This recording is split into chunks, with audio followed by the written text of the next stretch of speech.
This guy, Ihor Kolomoisky, has single-handedly laundered hundreds of millions of dollars, destroyed the local steel industry in Ohio, Illinois, Northern New York, and Kentucky, and he did it without much effort and with the help of an international bank that many of you have heard of, Deutsche Bank. This video is about how criminals are using the good old U.S.A. to launder funds and purchase real estate in areas that often goes undetected, but ends up destroying local economies for decades and almost completely wiping out job opportunities for an entire generation. Who is Ihor? Ihor is a 58-year-old Ukrainian national who made his billions in oil, metals, and aviation. He is so rich he funded his own army during the Russian invasion and offered bounties for any militants who were captured alive. He's listed as number 1,750 on the Forbes list of wealthiest people in the world. He's also one of the few people in Ukraine to have dual citizenship. He has citizenship in Ukraine, Cyprus, and Israel. But Ukrainian law actually forbids their citizens from having dual citizenship. So how did he get around this? To give you an insight into how this man thinks, when he was asked about the dual citizenship, he said, the Constitution prohibits double citizenship, but triple citizenship is not forbidden. I mean, he's not wrong, but he's not right. And Ihor, like many other billionaires after they made their money, felt the pull to public service. Because if there's one thing a criminal knows, is that you can go much further in building a criminal empire when you hold public office. So for 1 year between 2014 and 2015, he was appointed governor of a city in Ukraine. I tried to pronounce it, but I'd failed, so here it is on the screen. Now, though Ihor made hundreds of millions from oils, metals, and other business ventures, his joint ownership of Private Bank is responsible for essentially economically destroying smaller U.S. towns through his shady steel companies. What is Private Bank? Private Bank is the largest commercial bank in Ukraine. It also happens to be one of the oldest banks in the country. For years, it operated largely as any other bank. However, 98% of the shares in the bank were held by two people, Hennedy Biolobov, again, his name is on the screen, and our guy, Ihor Kolomoisky. Private Bank operated like mostly every other bank we know. People deposit money, and the bank, among other things, loans the money out to businesses and is able to make money off the interest payments. Pretty simple, right? Well, when you and your friend own almost 98% of the bank, you can make the employees do pretty much whatever you want. And that's exactly what happened here. An audit by consulting company Kroll showed that between 2006 and 2016, 97% of its corporate loans went to companies that were owned by the two majority shareholders, Ihor and Hennedy. The way the scheme worked is Ihor and Hennedy would set up shell companies in places like Cyprus and the Caribbean, mainly the British Virgin Islands. With these companies set up, they would apply for loans from Private Bank to finance expansion, or really any number of things. But instead of actually using the money for what was stated on the loan, instead they took the money and moved it through multiple companies all tied to Ihor. In just 24 hours, Ihor was able to move $20 million he received in loans to his company Veroni Alloys from Private Bank through numerous bank accounts. The money ended up in the bank account of Optima Acquisitions and then was used to buy a steel mill in Kentucky. And this is where Deutsche Bank comes in. Now, how does money get into the US? When we're talking millions of dollars, 99% of the time, it's going to be via wire transfers. Every bank has internal monitoring systems that screen every wire that comes in. The wire monitoring systems are set up to review activity for every account. It would be a waste of time for the bank to review every single wire. So instead, there are thresholds. A common threshold is called high dollar value business. Depending on the bank, the dollar value changes, but typically it will be $500,000. Any wire that comes through for a business that is higher than $500,000 will have to be reviewed. These reviews typically don't happen live, but within 30 days. This is so the person at the bank reviewing them can see what the movement has been for the account in the past 30 days. It gives them a better picture of what's actually going on. In this case, Deutsche Bank would have been alerted. This transaction would have alerted for multiple reasons. for the amount and also the even dollar figure. Another threshold is for any wire that has an even dollar amount, like $100,000 or $1 million or $7.5 million. Those types of transfers are typically indicative of money laundering. Those types of transfers are typically indicative of money laundering.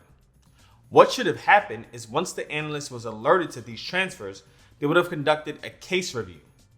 This entails looking at 1, who owns the company that is receiving the money, 2, where the money came from, 3, did it stay in the account or was it transferred shortly after, 4, what is the history of the account, does it make these type of transfers often, and if so, has the relationship manager been told why, and 5, does the transfer align with the expected activity based on the account opening forms. After all these questions are answered, the analyst then decides is the activity suspicious or not. If it's suspicious, then they escalate, and depending on the bank, a suspicious activity report is drafted and sent to the government. Looking at those 5 questions during research, you'd easily see that this wire was suspicious. If the bank did KYC correctly and saw that the person receiving these wires was located in Ukraine and owned a bank, but the money was not coming directly from that bank, then that's suspicious. Since the money came from companies in the BVI, which is a known shell company in money laundering jurisdiction, that also makes it suspicious. Now, what was the relationship between the sending and receiving company? If they don't appear to be in the same industry, then that's also suspicious.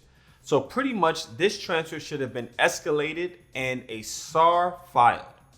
But enter Deutsche Bank. But Ihor picked Deutsche Bank for a reason. See, Deutsche Bank is known as one of the best places to launder money. Don't believe me? In 8 years, Deutsche Bank processed 5,222 transactions between companies that were tied to Ihor. That's on average 652 transactions per year or 54 transactions per month. 99% of these transactions were wire transfers. So the bank system should have picked up these transfers and the investigations would have resulted in them being escalated and SARs were filed. And the interesting thing is the analysts at Deutsche Bank did escalate these transactions, but the bank ignored these escalations and didn't take the proper steps to file a suspicious activity report. Why? Well, let's see. Clients like the company's Ihor controls are classified as high net worth clients. These are the types of clients that relationship managers want. These clients will have private bankers, sometimes referred to as relationship managers, and they get paid more based on the amount and size of the clients they bring to the bank. As you can imagine, these people would likely push back on any further information into their client's business, and the bank doesn't want to ask too many questions for fear the client will go to another bank. So I'm going to have another video where I detail just how bad Deutsche Bank was with reporting financial crime, so make sure you're subscribed. Since Ihor had a bank that would essentially turn a blind eye, a bank he owned with minions who were loyal to him that would sign off on any loan his company submitted, he was ready to buy. And boy, he did. Here are the purchases made by Ihor and his partners between 2011 and 2016. Warren Steel in Ohio, $20 million. Feldman Production in West Virginia, $20 million. Detroit Cold Rolling Steel, Michigan, $20 million. Michigan Seamless Tube, again in Michigan, $81 million. CC Metals and Alloys in Kentucky, $188.1 million. Niagara LaSalle, a steel company with 6 factories in Texas, Illinois, Michigan, and New York, $236 million. Kentucky Electric Steel in Kentucky, $110.6 million. Corey Steel, Illinois, $43 million. How did this impact America? Too often, money laundering is seen as a crime that doesn't hurt the everyday person. That, however, couldn't be further from the truth.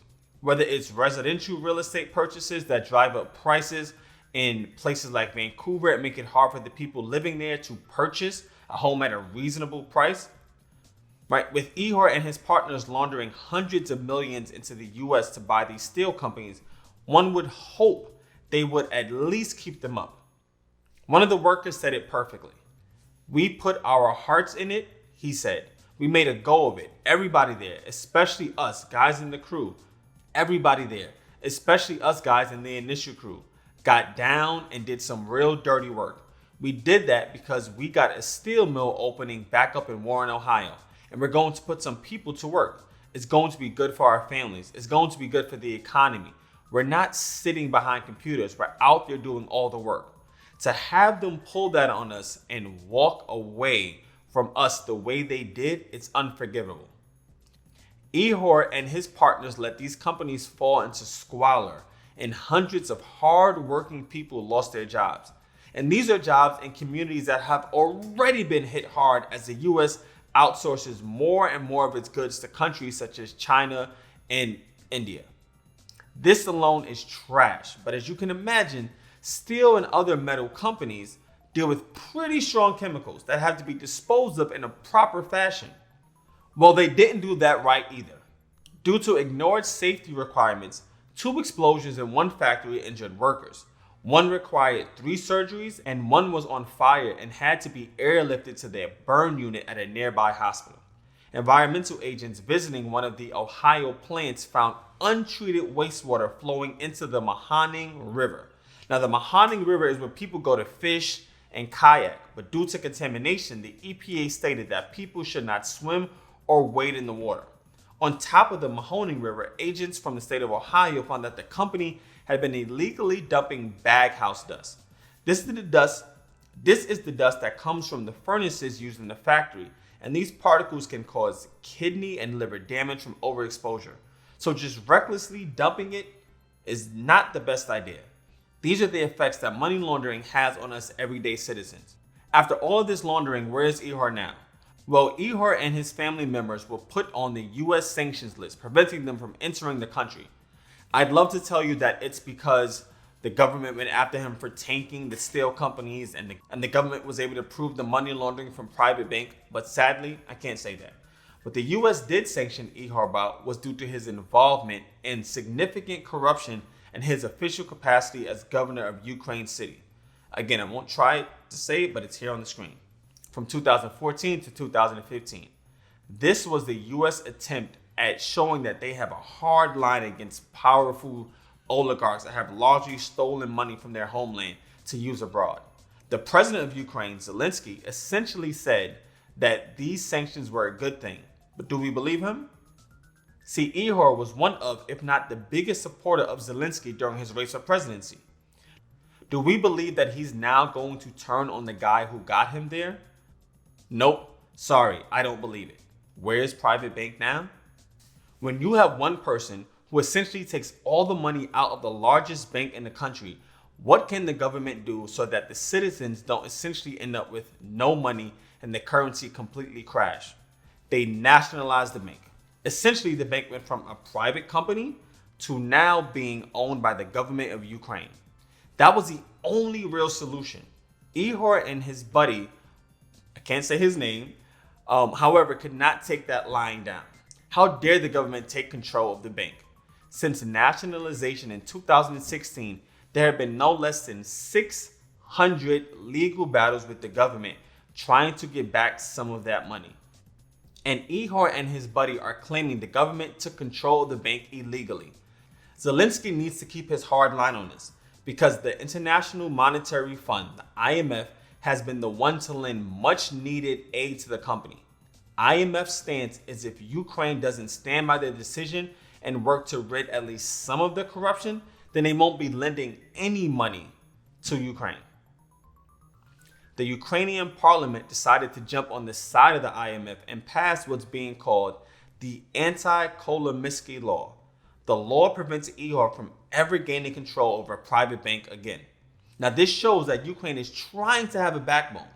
We'll see if that law remains in effect for the foreseeable future. That's it for today, guys. Make sure you hit the like button and comment down below with any questions or topics you want me to cover. And I'll see you guys in the next video.